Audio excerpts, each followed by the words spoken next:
कोल्हापुरातल्या एका वऱ्हाड्यानंच लग्नातल्या दागिन्यांवर डल्ला मारलाय। यामुळे मंगल कार्यालयात एकच खळबळ उडाली आणि त्यानंतर पोलीस तपासात जी माहिती समोर आली आहे त्यानं सर्वांनाच धक्का बसलाय। नेमकं काय घडलंय बघूया।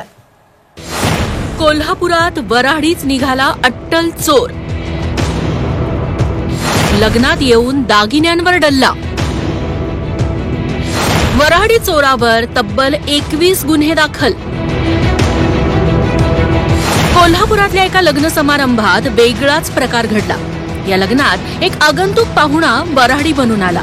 त्यानं दिमाखात फेटा बांधला, इतर वऱ्हाड्यांप्रमाणे लग्नात मिरवलं। नंतर त्याच लग्नातले दागिने घेऊन अलगद पसार झाला।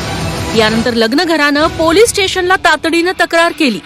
पोलिसांनी सीसीटीव्हीच्या मदतीनं बाळासो उर्फ अजित प्रकाश पाटील या सराई चोरट्याला बेड्या ठोकल्यात। तो मूळचा आदमापूरचा आहे। त्याच्याकडून पोलिसांनी 4 लाखांचे दागिने हस्तगत केलेत। विशेष म्हणजे त्यानं अशा एकूण 21 गुन्ह्यांची कबुली दिली आहे।